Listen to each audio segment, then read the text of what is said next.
Praise the Lord. Hallelujah. യേശുവേ നന്ദി, യേശുവേ സ്തോത്രം, യേശുവേ ആരാധന. ഹല്ലേലൂയ. കൃപാസനം മരിയൻ ഉടമ്പടി ധ്യാനത്തിലേക്ക് നമ്മൾ ഭക്തിപൂർവ്വം പ്രവേശിക്കുകയാണ്. ഈശോയുടെ നമുക്ക് ഹൃദയത്തിൽ നന്ദി പറയാം. ദൈവപിതാവിനാൽ ആകർഷിക്കപ്പെട്ട് പരിശുദ്ധ ദൈവമാതാവ് ജീവനോടെ പ്രത്യക്ഷപ്പെട്ട ഈ ആലയത്തിൽ ഈ സമയം നമ്മളെ ഒരുമിച്ച് കൂട്ടിയ ദൈവപിതാവിൻ്റെ സ്നേഹത്തിന് നമുക്ക് ഹൃദയത്തിൽ നന്ദി പറയാം. 2004 ഡിസംബർ 7-ാം തീയതി ഉച്ചകഴിഞ്ഞ് 2:30 ഇതുപോലൊരു ആരാധനാ മധ്യയാണ് ദൈവമാതാവ് ഈ അൾത്താരയിൽ പ്രത്യക്ഷയായിക്കൊണ്ട് ദുരന്തം ഉണ്ടാകുവാൻ പോകുന്നു, പ്രാർത്ഥിക്കണമെന്ന വലിയ ദൈവിക സന്ദേശം കൈമാറിയത്. ഈശോയെ, ആരാധനയിലുടനീളം നീ ഞങ്ങളോട് സംസാരിക്കണമേ എന്ന് പ്രാർത്ഥിക്കുന്നു. ഈശോയെ, വചനം ശ്രവിക്കുവാൻ ഞങ്ങളുടെ ആന്തരിക കർണപുടങ്ങളെ അഭിഷേകം ചെയ്യണമേ എന്ന് പ്രത്യേകമായിട്ട് പ്രാർത്ഥിക്കുന്നു. ഈശോയെ, ലോകം വലിയ സമാധാനമില്ലാത്ത അവസ്ഥയിലൂടെ കടന്നു പോകുന്ന ഈ അവസ്ഥയിൽ സമാധാനത്തിൻ്റെ രാജ്ഞിയായ ദൈവമാതാവിനോട് ചേർന്ന് ഞങ്ങൾ പ്രാർത്ഥിക്കുന്നു. ക്രമസമാധാനം തകർക്കുന്ന ഭീകര അന്തരീക്ഷങ്ങൾ പടർത്തുന്ന എല്ലാ തിന്മയുടെ ശക്തികളെയും പരിശുദ്ധ അമ്മയുടെ കാൽക്കീഴിലാക്കുവാൻ ഞങ്ങൾ പ്രത്യേകമായിട്ട് പ്രാർത്ഥിക്കുന്നു. കൃപാസനത്തിൽ നടക്കുന്ന അനേക ശുശ്രൂഷകളുടെ യോഗ്യതയാൽ ലക്ഷക്കണക്കിന് മക്കളുടെ കാരുണ്യ പ്രേക്ഷിത പ്രവർത്തനങ്ങളുടെ യോഗ്യതയാൽ ഈശോയെ, ലോകത്തിൽ സമാധാനം പുലരുവാൻ കനിവാകണമേ എന്ന് ഞങ്ങൾ പ്രാർത്ഥിക്കുന്നു. ഒരിക്കൽ കൂടെ കൃപാസനത്തിൽ വന്ന് മരിയൻ ഉടമ്പടിയെടുത്ത് പ്രാർത്ഥിച്ചു പോയിട്ടുള്ള മുഴുവൻ മക്കളുടെ ദൈവനിയോഗങ്ങളെ ഈ അൾത്താരയിൽ സമർപ്പിച്ചുകൊണ്ട് ദിവികാരുടെ നാഥനെ വരവേറ്റുകൊണ്ട് നമുക്ക് ഇരുകരങ്ങളെ ഉയർത്തി ശക്തമായി സ്തുതിക്കാം. ഹാലലൂയ, മഹത്വം മഹത്വം, ആരാധന ആരാധന. Hallelujah hallelujah. ദിവ്യകാരുണ്യത്തിന് നേരവും ആരാധനയും സ്തുതിയും പുകഴ്ചയും ഉണ്ടായിരിക്കട്ടെ. പരിശുദ്ധ പരമ ദിവ്യകാരുണ്യത്തിന് നേരവും ആരാധനയും സ്തുതിയും പുകഴ്ചയും ഉണ്ടായിരിക്കട്ടെ. പരിശുദ്ധ പരമ ദിവ്യകാരുണ്യത്തിന് നേരവും ആരാധനയും സ്തുതിയും പുകഴ്ചയും ഉണ്ടായിരിക്കട്ടെ. തിരുവോസ്തി കാണുന്നു ഞാൻ ഈശോ നിൻ ദിവ്യരൂപം.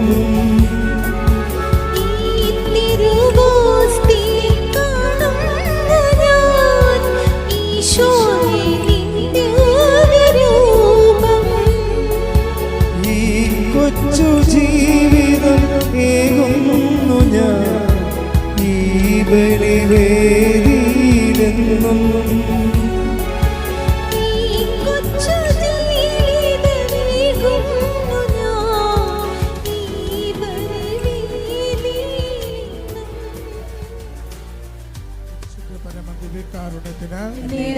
ആരാധനയും സ്തുതിയും പുകഴ്ചയും ഉണ്ടായിരിക്കട്ടെ.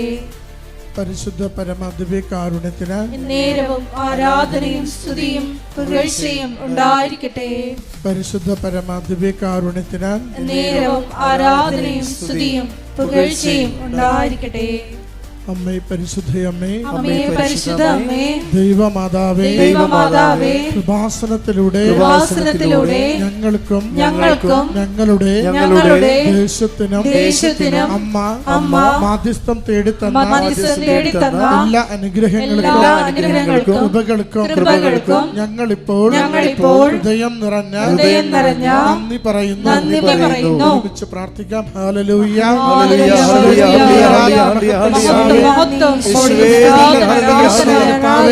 നമ്മുടെ സമാധാനത്തിന് രോഗസൗഖ്യത്തിന് ഹല്ലേലൂയ. സ്തുതി ആരാധന ആരാധന മഹത്വം ആരാധന.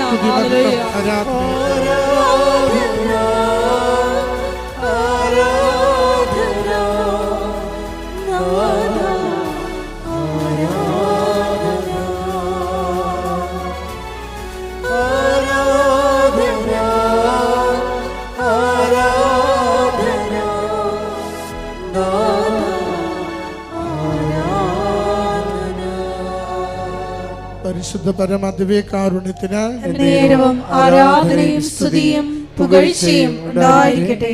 പരിശുദ്ധ പരമദിവ്യകാരുണ്യത്തിന് നേരവും ആരാധനയും സ്തുതിയും പുകഴ്ചയും ഉണ്ടായിരിക്കട്ടെ.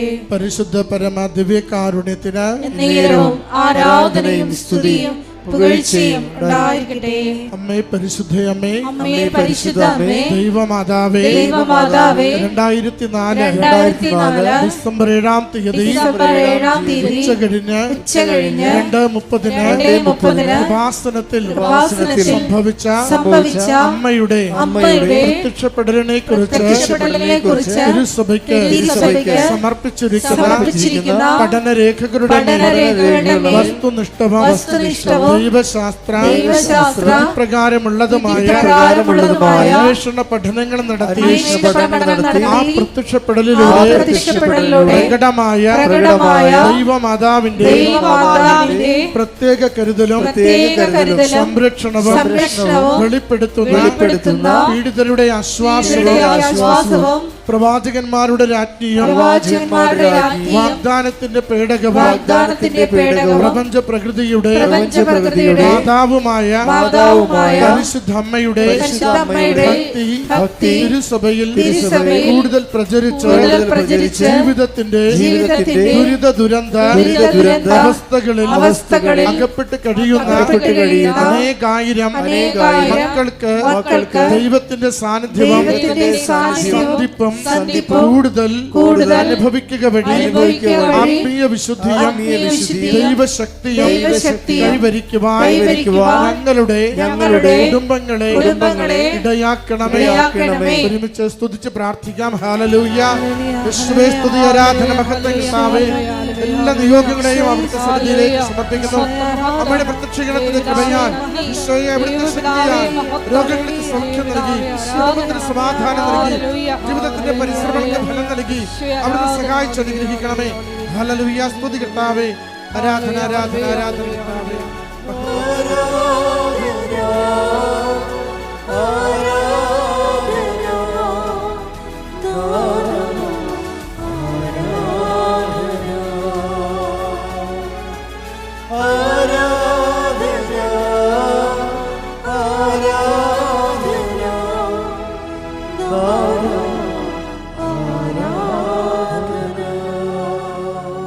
പരിശുദ്ധ പരമദിവ്യകാരുണ്യത്തിന് നേരവും ആരാധനയും സ്തുതിയും പുകഴ്ചയും ഉണ്ടായിരിക്കട്ടെ. പരിശുദ്ധ പരമദിവ്യകാരുണ്യത്തിന് നേരവും ആരാധനയും സ്തുതിയും പുകഴ്ചയും ഉണ്ടായിരിക്കട്ടെ. പരിശുദ്ധ പരമദിവ്യകാരുണ്യത്തിന് നേരവും ആരാധനയും സ്തുതിയും പുകഴ്ചയും ഉണ്ടായിരിക്കട്ടെ.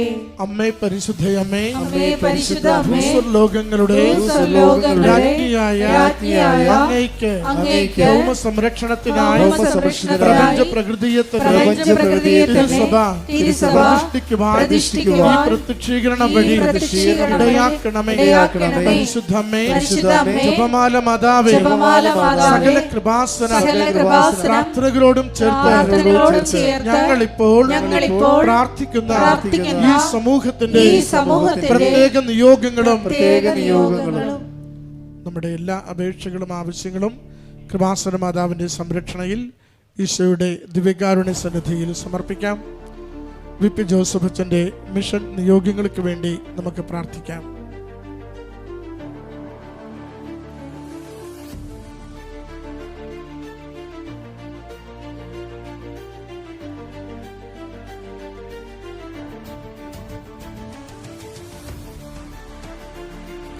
അമ്മയുടെ പ്രത്യക്ഷീകരണത്തിന്റെ ഈ അനുഗ്രഹവേളയിൽ ഞങ്ങൾക്ക് സാധിച്ചു തരുവാൻ കനിയണമേ. ആമേൻ. ഒരുമിച്ച് സ്തുതിച്ച് പ്രാർത്ഥിക്കാം. ഹല്ലേലൂയ. യേശുവേ സ്തുതി, ആരാധന, മഹത്വം കർത്താവേ. ജോസഫിന്റെ അധരങ്ങളിലൂടെ അവിടുത്തെ സന്ദേശം നൽകി ഞങ്ങളുടെ ജീവിതങ്ങളെ സഹായിച്ചു അനുഗ്രഹിക്കണമേ. എല്ലാ ക്ലേശങ്ങളെയും മാറ്റണമേ. ലോക സമാധാനം നൽകണമേ. ദുരിതങ്ങളിൽ നിന്ന് അകറ്റണമേ. കാലവർഷ കെടുതികളിൽ നിന്ന് മോചിപ്പിക്കണമേ. വിളകൾക്ക് നല്ല വിളവ് നൽകണമേ. ഈശോയെ സ്തുതി കർത്താവേ. ആരാധന, മഹത്വം, ആരാധന ആരാധന ആരാധന ആരാധന. ഹല്ലേലൂയ.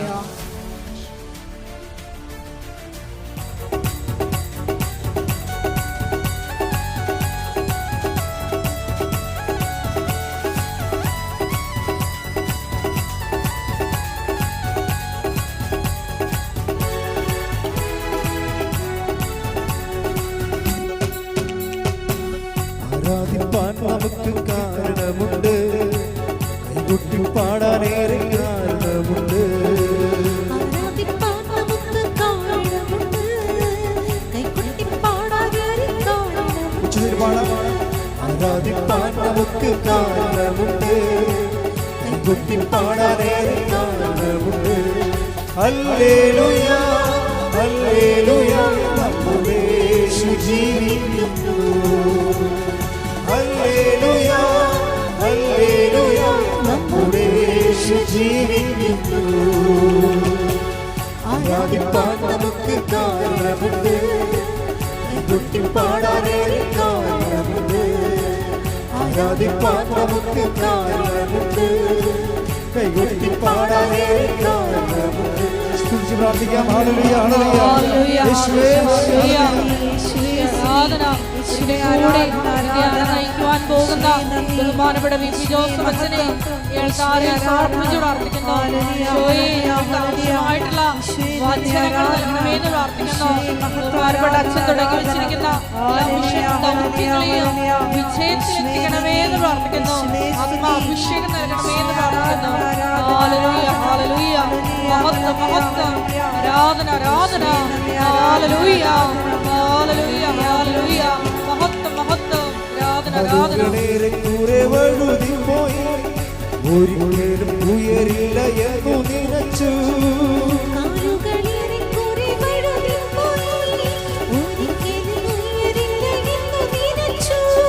എന്റെ ദിനവുകൾ ദൈവം മാറ്റിയെഴുതി, പിന്നെ കാൽ വഴുതുവാനിടവന്നില്ല.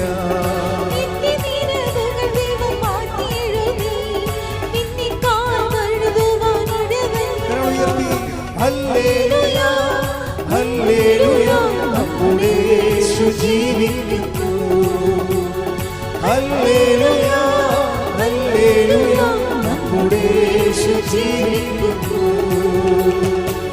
ആരാധിപ്പാൻ നമുക്ക് കാരണമുണ്ട്, നെഞ്ചുട്ടി പാടാനേറെ കാരണമുണ്ട്.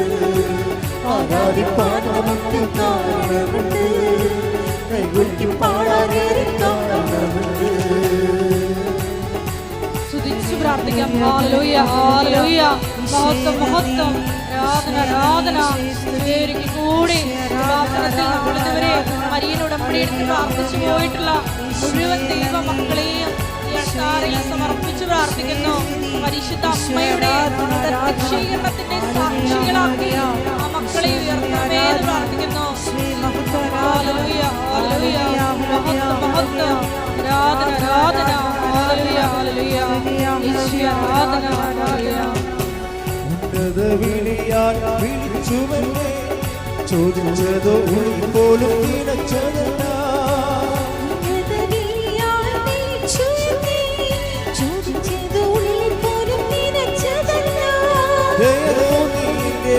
ചൊരിഞ്ഞതാണ് ഹല്ലേലൂയ ഗീതം പാടി ആരാധിച്ചു. ദയതോന്നിന്റെ മേൽ ചൊരിഞ്ഞതാണ് ഹല്ലേലൂയ ഗീതം പാടി ആരാധിച്ചു. ഹല്ലേലൂയ ഹല്ലേലൂയ നമ്മുടെ യേശു ജീവിക്കുന്നു. ഹല്ലേലൂയ ഹല്ലേലൂയ നമ്മുടെ യേശു ജീവിക്കുന്നു. കൃപാസനം ജൂബിലി തീർത്ഥാടന കേന്ദ്രമായിട്ട് അഭിനന്ദ പിതാവ് പ്രഖ്യാപിച്ചതിൻ്റെ ഭാഗമായിട്ട് നമ്മുടെ കുമ്പസാരങ്ങളെല്ലാം മിഷൻ സെൻറ്ററിലാണ്. കൃപാസനത്തിന് ഓപ്പോസിറ്റ് കാണുന്ന കുമ്പസാരിക്കാനുള്ളവർ അവിടെയാണ് പോകേണ്ടത്. നമ്മളിവിടെ ഇംഗ്ലീഷ് മാത്രം അറിയാവുന്നവരുണ്ട്, മലയാളം അറിയാൻ പാടില്ലാത്തവർ, അവർക്ക് വേണ്ടി ഇംഗ്ലീഷ് ഉടമ്പടി സ്റ്റാർട്ട് ചെയ്തിട്ടുണ്ട്. എല്ലാ ദിവസവും 10 മണിക്കാണ് ഇംഗ്ലീഷ് ഉടമ്പടി. ഇനി ഇംഗ്ലീഷ് അറിയാൻ പാടില്ല, മലയാളം അറിയാൻ പാടില്ലാത്തവർക്ക് ഹിന്ദി ഉടമ്പടിയുണ്ട്. അതിൻ്റെ ക്ലാസ്സും കാര്യങ്ങളെല്ലാം ഹിന്ദിയിലായിരിക്കും. അത് 1:30 എല്ലാ ദിവസവും 1:30 ഹിന്ദിക്കാർക്കുള്ള ഉടമ്പടി. കൃപാസനം സമർപ്പണ ജീവിതം നയിക്കാൻ ആഗ്രഹിക്കുന്നവർ, ഇപ്പോൾ ജോമർ സിസ്റ്ററിനെ പോലെയൊക്കെ കർത്താവിന് വേണ്ടി ഫുൾ ടൈമേഴ്സായി സുവിശേഷ വേല ചെയ്യാൻ ജീവിതം സമർപ്പിക്കാൻ ഉദ്ദേശിക്കുന്നവരെ ഈ നമ്പറിൽ വിളിക്കണം. 82 81 29 75 11. പിന്നെ ബഹുമാനപ്പെട്ട സിസ്റ്റേഴ്സുണ്ട്, നമുക്ക് 6 സിസ്റ്റേഴ്സുണ്ട്. അതുപോലെ തന്നെ സിസ്റ്റേഴ്സിന് ഇനിയും ആവശ്യമുണ്ട്. കാരണം ഇവർക്കെല്ലാം ഓരോ ടൈമാണ്. അവർ ഒരു കൊല്ലം 2 കൊല്ലം 3 കൊല്ലമൊക്കെയാണ് ഇവർ ശുശ്രൂഷ ചെയ്യണത്. അപ്പം അങ്ങനെ ആഗ്രഹമുള്ളവർക്ക് 6 മാസമെങ്കിലും വന്ന് ശുശ്രൂഷ ചെയ്യാൻ ആഗ്രഹമുള്ള ബഹുമാനപ്പെട്ട സിസ്റ്റേഴ്സ് ഓഫീസുമായിട്ട് ബന്ധപ്പെടേണ്ടതാണ്. 79 07 62 24 97. കൃപാസനത്തിൻ്റെ നേർച്ച വസ്തുക്കൾ അതാണ് ലോകം മുഴുവനും ഏറ്റവും വലിയ ആദരവോടെ ജനം സ്വീകരിക്കുന്നത്. പക്ഷെ അത് ഏർക്കുക, അത് 10-12 പ്രാവശ്യം പലതരത്തിൽ വ്യഞ്ചരിച്ച നേർച്ച വസ്തുക്കളാണ് ഉള്ളത്. അത് നമ്മുടെ സ്റ്റോളിൽ കൃപാസനത്തിൻ്റെ ഉള്ളിൽ മാത്രമേ കിട്ടത്തുള്ളത്. പുറത്ത് കൃപാസനത്തെ വ്യഞ്ചരിച്ചാണെന്ന് പറഞ്ഞ് ചില ആൾക്കാർ ഓരോ സാധനമൊക്കെ വിൽക്കുന്നുണ്ട്. അതുമായിട്ട് കൃപാസനം ബന്ധമില്ല, അത് വ്യഞ്ചരിച്ചതുമല്ല. കൃപാസനം പിരിവൊന്നും നടത്തുന്നില്ല ഒരു കാര്യത്തിന് വേണ്ടി. പുറത്ത് അച്ഛൻ്റെ പേരിൽ അച്ഛൻ്റെ ഫോട്ടോ വെച്ചു, അച്ഛൻ്റെ അക്കൗണ്ട് കള്ള അക്കൗണ്ട് ഉണ്ടാക്കിയിട്ട് ഒത്തിരി പേര് ഓരോരോ സഹായത്തിന് വേണ്ടിയൊക്കെ നിങ്ങളോട് പറയുന്നത്. അപ്പം നിങ്ങൾ എൻ്റെ ഫോട്ടോ കാണുമ്പോൾ പലരും അറിയാതെ പൈസ അയച്ചു കൊടുക്കും. അതൊക്കെ അവർക്ക് വീട്ടിൽ പുട്ടടിക്കാൻ വേണ്ടിയുള്ള അവരുടെ കള്ള സംവിധാനങ്ങളാണ്. അച്ഛന് അതുമായിട്ട് ബന്ധമില്ല. എന്തെങ്കിലും ഉണ്ടെങ്കിൽ ഞാൻ ഈ മേഖല നിങ്ങളോട് സംസാരിക്കും. എല്ലാ ഞായറാഴ്ചയും ജീവവചസ്സുകൾ, ജോമർസിൻ്റെ ജീവവചസ്സുകളുണ്ട്. അത് 8 മണിക്കാണ്. നിങ്ങളെ കൂടിയിട്ട് ഷെയർ ചെയ്യണമെന്ന് ഓർപ്പിക്കുന്നു. കൃപാസനം പത്രം അറബി ഉൾപ്പെടെ 23 ഭാഷകളിലുണ്ട്. കൃപാസനം പത്രം ഇപ്പം ഞാൻ ചെല്ലുന്ന സ്ഥലത്ത് അമേരിക്കയിലൊക്കെ ചെല്ലുമ്പോൾ അവരെല്ലാം അവിടെ ഫ്രഞ്ച് പത്രങ്ങളൊക്കെയാണ് അവർ തന്നെ നമ്മുടേക്ക് നിന്ന് മാറ്റർ വാങ്ങിച്ചിട്ട് സ്വന്തമായിട്ട് അടിച്ച് പ്രേക്ഷിത പ്രവർത്തനങ്ങൾ ചെയ്തുകൊണ്ടിരിക്കുകയാണ്. അപ്പം ജനങ്ങളിൽ വളരെ തീഷ്ണതയോടെ വ്യത്യസ്തമായ ഭാഷകളിൽ ചെയ്യുന്നവരുണ്ട്. അപ്പം നിങ്ങൾ ഏത് സ്ഥലത്താണ് പോകുന്നത്, എവിടേക്കാണ് പോകുന്നത്, അപ്പം ആ പത്രം വാങ്ങിച്ചുകൊണ്ട് പോകണം. അപ്പം ചൈനയിലേക്ക് പോണവരാണെങ്കിൽ ചൈനീസ് പത്രമുണ്ട്. വിയറ്റ്നാമിലേക്കാണ് പോകണമെങ്കിൽ വിയറ്റ്നാം പത്രമുണ്ട്. ഇപ്പം 23 ഭാഷകളിൽ ഇപ്പോൾ കൃപാസനം പത്രം പ്രേക്ഷിത വിലക്ക് ലഭ്യമാണ്. അപ്പോൾ ലോകം മുഴുവനും പോയി കർത്താവിൻ്റെ സുവിശേഷ വേല ചെയ്യാനും വിശ്വാസം വളർത്താനും വേണ്ടി ഉടമ്പടി ചെയ്തവരാണ് നമ്മൾ. അഖണ്ഡ ജപമാല ഗ്രൂപ്പുകൾ സ്ഥാപിക്കാൻ കഴിയും. 1000 മണിയുടെ അഖണ്ഡ ജപമാലയാണ് നമ്മുടെ മധ്യസ്ഥ പ്രാർത്ഥന. അത് കൃപാസന ഒഫീഷ്യൽ മീഡിയേഷൻ പ്രെയർ. അതിനുവേണ്ടി ഗ്രൂപ്പുകൾ ഉണ്ടാക്കാനും ഗ്രൂപ്പ് തുടരാനും ആഗ്രഹിക്കുന്നവർ ഓഫീസുമായി ബന്ധപ്പെടുക. അച്ഛനെ കാണാൻ ആഗ്രഹിക്കുന്നവർ അച്ഛനുണ്ടോ ഇല്ലയോ എന്ന് വിളിച്ച് ചോദിക്കണം. അല്ലെങ്കിൽ എന്നുണ്ടാവുമെന്ന് ചോദിച്ചിട്ട് ആ സമയത്ത് വരണം. 94 47 28 54 00 ആണ് നമ്പർ. വിളിച്ച് ചോദിക്കണം, അച്ഛനുണ്ടോ എന്ന് വിളിച്ച് ചോദിക്കണം നമ്പർ. ഉടമ്പടി എടുത്ത് വലിയ വലിയ സാക്ഷ്യങ്ങൾ കിട്ടിയവർ അത് വെച്ചുകൊണ്ടിരിക്കാതെ എത്രയും വേഗം അത് പറഞ്ഞു മാറ്റാൻ വേണ്ടി ശ്രദ്ധിക്കുക. അപ്പോൾ നമ്മുടെ ദൈവത്തോടുള്ള കടം തീരുകയും നമ്മുടെ തടസ്സങ്ങൾ മാറുകയും ചെയ്യും. ധ്യാനം ഇവിടെ കൂടിയാലും ഓൺലൈനുള്ളവർ ശ്രദ്ധിക്കുക. ഉടമ്പടി ധ്യാനം എല്ലാവരും ഷെയർ ചെയ്യേണ്ടതാണ്. കൂടുകയും ചെയ്യണം, അത് ഷെയർ ചെയ്യുകയും ചെയ്യണം.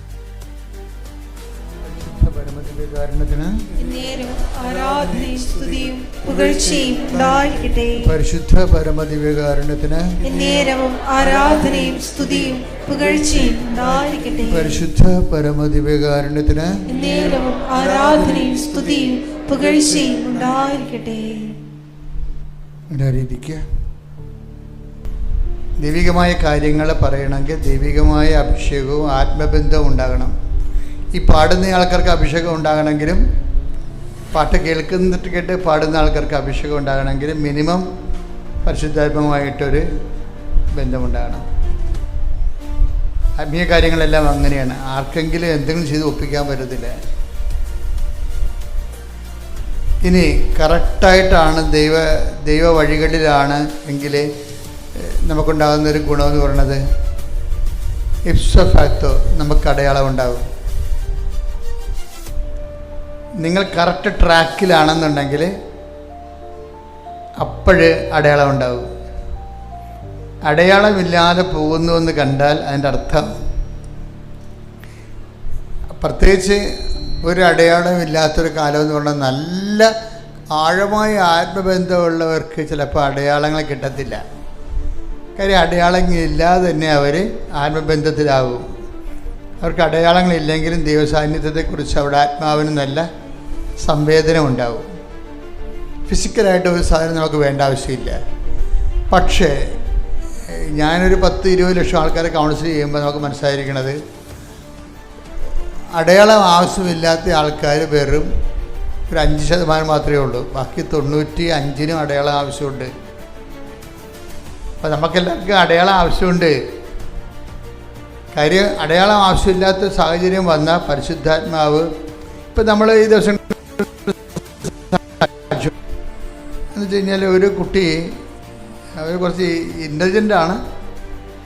ഈ കുട്ടി ഉടമ്പടി എടുത്തതിന് ശേഷം പിന്നീട് പരിശുദ്ധ കുർബാന സ്വീകരിക്കുമ്പോഴൊക്കെ കരയാൻ തുടങ്ങും.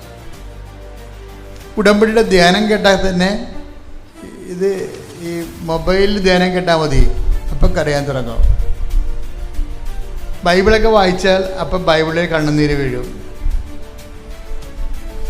അതെന്താ പ്രശ്നം വെച്ച് കഴിഞ്ഞാൽ ഈ പരിശുദ്ധാത്മാരുടെ വരദാനങ്ങളിൽ നമുക്കറിയാം ഭാഷാവരം, അതുപോലെ തന്നെ രോഗശാന്തി വരം, വിശ്വാസവരം, നമുക്ക് ദൈവത്തിൽ നിന്ന് കിട്ടുന്നതെല്ലാം നമ്മൾക്ക് കിട്ടുന്ന വരങ്ങളെന്ന് പറയണത് ബിബ്ലിക്കൽ ആയിട്ടുള്ള ഗിഫ്റ്റുകൾ. അതിന് ഗ്രേസ് എന്നല്ല പറഞ്ഞത്, ഗിഫ്റ്റ് എന്നാണ് പറയണത്. പരിശുദ്ധാത്മാവിൻ്റെ വരങ്ങളെ gift of the holy spirit എന്നാണ് പറയണത്. മലയാളത്തിൽ തർജ്ജമ ചെയ്തിരിക്കുന്നത് സമ്മാനമൊന്നല്ല, ദാനമൊന്നല്ല, മറിച്ച് വരങ്ങളും ദാനങ്ങളും എന്ന് നമ്മൾ പറയും. പൊതുവെ രണ്ടും കൂടി കൂട്ടിച്ചേർത്ത് പറയും. പക്ഷെ ഇംഗ്ലീഷിൽ ഗിഫ്റ്റ് എന്ന് പറയും. എന്നുവെച്ചാൽ വരം, അതായത് പരിശുദ്ധാത്മാവ് ഭാഷാവരത്തോടെ സംസാരിക്കാൻ കഴിയുന്നത് ഗിഫ്റ്റാണ്. അത് ഗിഫ്റ്റ് ഓഫ് ടങ് എന്ന് പറയും, നാവിൻ്റെ വരമെന്ന് പറയും. നമ്മൾ പ്രാർത്ഥിച്ച് വരുമ്പോൾ പെട്ടെന്ന് പ്രാർത്ഥനയുടെ കൺട്രോൾ പോകും. എന്നിട്ട് പരിശുദ്ധാത്മാവ് നമ്മളിലൂടെ ലല്ലബീസ് പറയാൻ തുടങ്ങും. വെച്ച് കഴിഞ്ഞാൽ നമ്മുടെ ഭാഷയ്ക്ക് പരിചയമില്ലാത്ത റിഥമാറ്റിക്, ചിലപ്പോൾ നോൺ റിഥമാറ്റിക് ആയിട്ടുള്ള സ്വരങ്ങൾ പുറപ്പെടുവിക്കും. പക്ഷെ അതിൻ്റെ ഒരു പ്രോബ്ലം എന്ന് പറയണത്, അതിന് അടുത്ത് പൗരസപ്പോസം പറയും, അങ്ങനെ ഒരു ആർക്കെങ്കിലും ഗിഫ്റ്റ് ഓഫ് ടങ് കിട്ടിയാൽ അത് ജനങ്ങൾക്ക് കർത്താവ് അതിലൂടെ കമ്മ്യൂണിക്കേറ്റ് ചെയ്യുന്നുണ്ട്. അതുകൊണ്ട് അടുത്തിരിക്കുന്ന ആളിനത് വ്യാഖ്യാനിക്കാനുള്ള വരം ഉണ്ടാവും. അപ്പോൾ അയാളത് പറയണം. വ്യാഖ്യാനിക്കാൻ വരമില്ല ഉള്ള ആരും ആ കമ്മ്യൂണിറ്റിയിൽ ഇല്ലെങ്കിൽ ഭാഷാപരക്കാരൻ നാവടക്കി ഇരിക്കുകയും നല്ലതെന്ന് പറയും. അല്ല പൗരസപ്പോസിൻ്റെ കൊറിന്ത്യസ് ലേഖനത്തിലുള്ളതാണ്. അവന് ഗിഫ്റ്റ് ഓഫ് ദി ടങ് പോലെ തന്നെയാണ് അത്. നമുക്ക് വിശ്വാസവരം, ഫെയ്ത്ത് ഗിഫ്റ്റായിട്ട് കിട്ടും. നമ്മൾക്ക് ഫെയ്ത്ത് മെക്കാനിക്കലായിട്ട് കിട്ടുന്നുണ്ട്. ഫെയ്ത്ത് 2-3 തരത്തിലാണ് നമുക്ക് ഫെയ്ത്ത് വരണത്. വിശ്വാസം കേൾവി എന്ന് വരും, അല്ലേ? കേൾവി യേശുക്രിസ്തുവിനെ കുറിച്ചുള്ള പ്രസംഗങ്ങളിൽ നിന്ന് വരും. അതൊരു വരവാണ്. വിശ്വാസം എങ്ങനെ വരുന്നു, നമ്മളിലേക്ക് എങ്ങനെ വരണത്? വിശ്വാസം നമ്മളിലേക്ക് എങ്ങനെ വരണത്? ഒന്നെങ്ങനെ വരണത്? വിശ്വാസം കേൾവിയിൽ നിന്ന്. പിന്നെ എന്താണ്? കേൾവി യേശുക്രിസ്തുവിനെ കുറിച്ചുള്ള അറിവിൽ നിന്ന്, അല്ലെങ്കിൽ പ്രസംഗത്തിൽ നിന്ന് ആണ് വിശ്വാസം വരുന്നത്. ഇനി വിശ്വാസം ഗിഫ്റ്റായിട്ട് വരും. കാര്യം ഇതൊരു പ്രാഥമിക, ഇപ്പം നമ്മൾ ഒരു 10ാം ക്ലാസ് വരെയൊക്കെ പഠിക്കണ പോലെ തന്നെയാണ് വിശ്വാസം. കേൾവി യേശുക്രിസ്തുവിനെ കുറിച്ചുള്ള അറിവിൽ നിന്ന് ഇങ്ങനെ ബൈബിൾ വായിക്കുകയും ബൈബിൾ പ്രസംഗം കേൾക്കുകയും ചെയ്യുന്നതനുസരിച്ച് കൊണ്ട് നമുക്കൊരു വിശ്വാസം നമ്മൾ രൂപപ്പെട്ട് പതുക്കെ വരും. ഭയങ്കര സ്ലോ പ്രോസസ്സാണ്.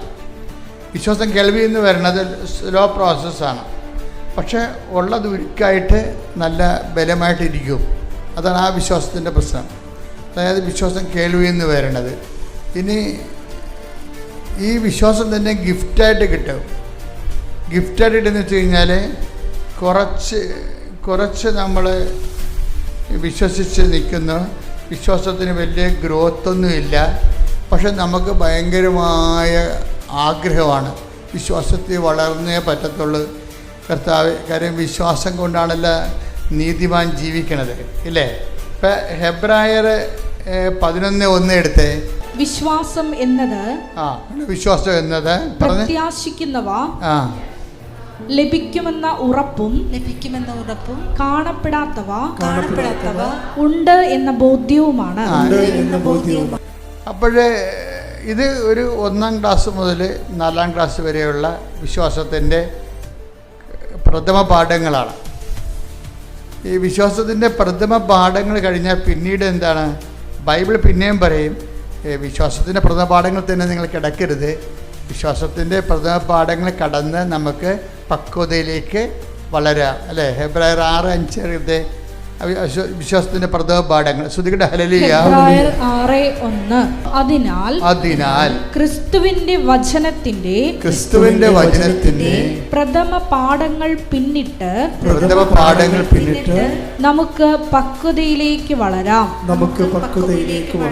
ഇതാണ് ഞാൻ പറയണത് എപ്പോഴും. അതായത് വിശ്വാസം എന്ന് പറയണത് ഈ ക്രൊണോളജിക്കൽ ഗ്രോത്ത്, നമുക്ക് ശരീരം വളരുന്നു, നിനക്ക് 25 വയസ്സുണ്ട്, ഓക്കെ, പക്ഷേ നീ ആത്മീയതയിൽ തോറ്റ കക്ഷിയാണോ ജയിച്ച കക്ഷിയാണോ എന്ന് അറിയണമെങ്കിൽ 25 വയസ്സിൻ്റെ ലെവല്, ഫെയ്ത്ത് ലെവൽ ഉണ്ടാകണം. 25 വയസ്സിൻ്റെ ഫെയ്ത്ത് ലെവൽ ഉണ്ടാകണം.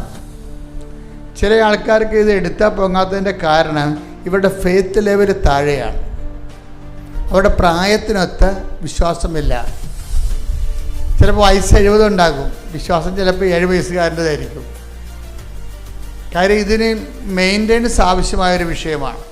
അതുകൊണ്ട് 10:17 റോമ 10:17 ആകയാൽ വിശ്വാസം വിശ്വാസം കേൾവിയിൽ നിന്നും കേൾവി ക്രിസ്തുവിനെ പറ്റിയുള്ള പ്രസംഗത്തിൽ നിന്നുമാണ്. അപ്പോൾ ഈ ക്രിസ്തുവിന് വിശ്വാസം വളരണമെങ്കിൽ നമുക്ക് പല വിശ്വാസം ഉണ്ടാവും, അല്ലേ? അമേരിക്കയും ഇപ്പോൾ ഇറാനും ഇസ്രയേലും തമ്മിൽ യുദ്ധം ചെയ്യുന്നു. ചിലർ വിശ്വസിക്കണത് ഇറാൻ ജയിക്കുമെന്ന്, ചില ആൾക്കാർ വിശ്വസിക്കണത് ഇസ്രയേൽ ജയിക്കുമെന്ന്. അങ്ങനെയൊക്കെ മനുഷ്യന്മാർക്ക് പല പല വിശ്വാസം ഉണ്ടാവും. പക്ഷേ ദൈവികമായ ഫെയ്ത്ത് എന്ന് പറയുന്നത് ക്രിസ്തുവിനെ കേന്ദ്രീകരിച്ചാണ് വരണത്. ക്രിസ്തുവിന് നിനക്കുള്ള അറിവാണ് നിൻ്റെ അനുഭവങ്ങളുടെ അനുപാതത്തെ നിശ്ചയിക്കുന്നത്. ക്രിസ്തുവിന് നിനക്കുള്ള അറിവ് ആണ്. അപ്പോൾ എപ്പോഴും നമുക്ക് ഈ പരിശുദ്ധാത്മാവിനോട് നമ്മൾ ചോദിക്കുമ്പോൾ, നിങ്ങൾ ഉടമ്പടി എടുക്കുമ്പോഴൊക്കെ നിയോഗങ്ങളൊക്കെ ഇതില്ലേ, അപ്പോൾ ഇത് പുതുക്കുമ്പോഴെങ്കിലും നിങ്ങൾ ശ്രദ്ധിക്കണം. പരിശുദ്ധാത്മാവിനോട് ചോദിക്കണത്, ഇപ്പം നമ്മൾ പരിശുദ്ധാത്മാവിന് വേണമെന്ന് പറയണത്, പരിശുദ്ധാത്മാവിൻ്റെ ദാനങ്ങൾ 7 ഉണ്ട്. 7 10, 70, 70,000 ഒക്കെ ഉണ്ട്. പക്ഷെ നമ്മളതിനൊരു ഒരു കാറ്റഗറിക്കൽ ചെയ്യാൻ വേണ്ടിയാണ് നമ്മൾ 7 പറയണത്. 7 പറഞ്ഞാൽ എല്ലാം ബൈബിൾ പഠിക്കണത്. 7 ദിവസം ദൈവം സൃഷ്ടിച്ചത്, ഉദാശകൾ 7, അങ്ങനെ എന്താ കാര്യത്തിൽ 7 ഒരു പൂർണ്ണമായ നമ്പർ ആയതുകൊണ്ടും ബിബ്ലിക്കൽ റെവലേഷൻ്റെ ഭാഗമായതുകൊണ്ടുമാണ്. അപ്പോൾ ഈ വിശ്വാസം, ഇപ്പോൾ 7 ദാനങ്ങളെന്ന് പറയുമ്പോൾ 70 ദാനങ്ങളും 700, 7000 ദാനങ്ങളുണ്ട്. അത് നമ്മൾ വളരുന്നതനുസരിച്ച്, പക്ഷേ ബേസിക്കായിട്ട് ഈ ദാനങ്ങളുടെ വേഷപ്പകർച്ചകളോ അല്ലെങ്കിൽ വളർച്ചാരൂപങ്ങളോ ഒക്കെ ആയിരിക്കും മറ്റു ദാനങ്ങളെന്ന് പറയണത്. അപ്പോൾ ഈ യേശുക്രിസ്തുവിൽ ഇപ്പം നിങ്ങളെ ഒരു സബ്ജക്റ്റ്, നിങ്ങളിപ്പോൾ ഉടമ്പടി ചെയ്യുന്ന നമ്മളെല്ലാവരും ഭൗതികമായ വിഷയങ്ങളാണ് വെച്ചിരിക്കുന്നത്. ചിലർ വസ്തു വയ്ക്കും, അല്ലേ? ചില ആൾക്കാർ കല്യാണം കഴിക്കാൻ വേണ്ടി ഉടമ്പടി ചെയ്യും, ചിലർ പരീക്ഷ ജയിക്കാൻ വേണ്ടി ഉടമ്പടി ചെയ്യും, ചിലർ കേസ് മാറാൻ വേണ്ടി ഉടമ്പടി ചെയ്യും. ഓക്കെ, ഇതെല്ലാം നമുക്ക് ആവശ്യമാണ്. ഇത് വെള്ളം പോലെ ഇരിക്കും സംഭവം. വിഷയങ്ങളെല്ലാം വെള്ളം പോലെയാണ്. വള്ളം ഇങ്ങനെ പോകണമെന്നുണ്ടെങ്കിൽ എന്ത് വേണം? വെള്ളം വേണം, അല്ലേ? വള്ളം ഇങ്ങനെ പോകണമെന്നുണ്ടെങ്കിൽ വെള്ളം വേണം. വിശ്വാസം വളരണമെങ്കിൽ വിഷയങ്ങൾ വേണം. അപ്പോൾ നമ്മളെ സംബന്ധിച്ച് മനസ്സിലാകുന്നില്ലേ? വിശ്വാസം വളരണമെന്നുണ്ടെങ്കിൽ വിഷയങ്ങൾ വേണം, ജീവിത വിഷയങ്ങൾ വേണം. ഒരു വിഷയമില്ല എന്നുണ്ടെങ്കിൽ നമുക്ക് വിശ്വാസം വളർത്തിയെടുക്കാൻ, ഇപ്പോൾ നമ്മൾ കളർ എന്ന് പറയണത് നിറം. വാട്ട് ഈസ് കളർ എന്ന് പറഞ്ഞു കഴിഞ്ഞാൽ, നമ്മൾ നീല പച്ച എന്നൊക്കെ പറയുമ്പോൾ അതിൻ്റെ പേരല്ലേ. What is colour? ഇന്നും നമുക്ക് അത് ശരിക്കും പറഞ്ഞാൽ അത് ഫിസിക്സിൻ്റെ സബ്ജക്റ്റാണോ കെമിസ്ട്രിയുടെ സബ്ജക്റ്റാണോ, രണ്ടും അതിൻ്റെ അകത്തുണ്ട്. കെമിസ്ട്രിയുടെ കണ്ടൻറ്റും ഉണ്ട്, ഫിസിക്സിൻ്റെ കണ്ടൻറ്റും കളറിലുണ്ട്. പക്ഷേ കളർ എന്താണെന്ന് ആർക്കും അറിയത്തില്ല. കളറ് പച്ചയെന്ന് പറയുമ്പോൾ നമ്മളതിൻ്റെ ഇൻറ്റൻസിറ്റി, നമ്മളെ ഒരു കണ്ണ് ഒരു വസ്തുവിനെ സംവേദനമാക്കുമ്പോഴുണ്ടാകുന്ന ഡിസ്റ്റൻസ് അനുസരിച്ചുള്ള ഇൻറ്റൻസിറ്റിയിൽ ഉണ്ടാകുന്ന അനുഭവ തലങ്ങളെയാണ് കളർ എന്ന് പറയുന്നത്. പക്ഷേ നമ്മൾ ബൈബിൾ ബ്രൗൺ കളർ എന്നല്ല പറയണത്. ബൈബിൾ ബ്രൗൺ ആണെന്ന് പറഞ്ഞു കഴിഞ്ഞാൽ അതിൻ്റെ കൂടെ പറ്റിച്ചേർന്നിരിക്കുന്നത് നമുക്ക് ബ്രൗൺ പോലെ മനസ്സിലാകുന്നു. മനസ്സിലായില്ലേ? ബ്രൗൺ പോലെ മനസ്സിലാകും. ഇതുപോലെയാണ് വിശ്വാസത്തെ സംബന്ധിച്ചിടത്തോളം. വിശ്വാസം പലപ്പോഴും സാധാരണ മനുഷ്യർക്ക് വിഷയബന്ധിയാണ്.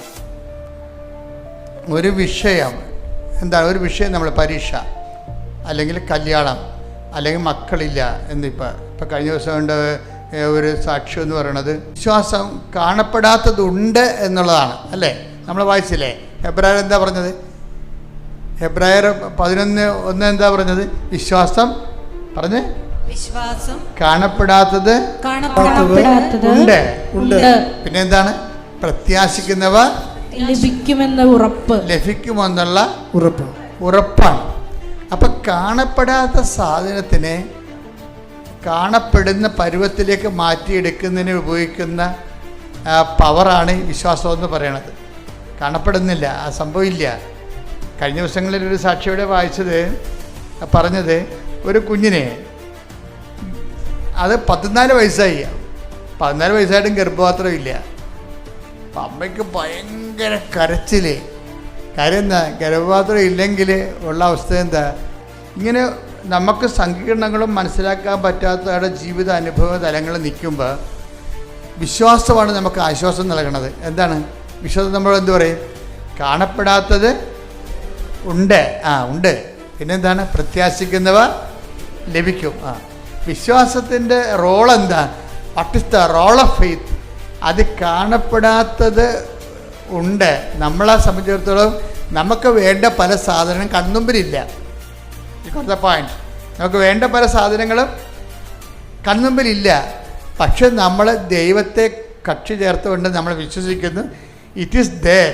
അതാണ് നമ്മൾ പറയണത്, കർത്താവിൻ്റെ കൈകളിലെന്നാണ് നമ്മൾ പറയണത്. കാണപ്പെടാത്തത് നമുക്ക് ആവശ്യമുള്ളത് ഇപ്പം നമ്മുടെ കൺമുമ്പിലില്ല. പക്ഷെ നമ്മൾ പറയും, എന്ത് പറയും?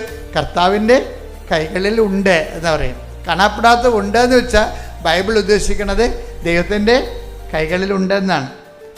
അത് ആർക്ക് കിട്ടും? പ്രത്യാശിക്കുന്നവർക്ക് ലഭിക്കും. പ്രത്യാശിക്കുന്നവർക്ക്. ഈ ശരിക്കും പറഞ്ഞാൽ വിശ്വാസത്തെ ആക്ടിവേറ്റ് ചെയ്യണത് ഈ പ്രത്യാശയാണ്. നമ്മൾ ഉടമ്പടി ചെയ്യണമെന്ന് വെച്ച് കഴിഞ്ഞാൽ നമ്മൾ എന്താ, നമ്മളെ പ്രത്യാശയെയും വിശ്വാസത്തെയും മെറ്റീരിയലൈസ് ചെയ്യാൻ വേണ്ടിയുള്ള എഫിഷ്യൻസിയാണ് ഉടമ്പടി കാഴ്ചവെക്കുന്നത്. അത് ഞാൻ വളരെ ലളിതമായിട്ട് പറയാം.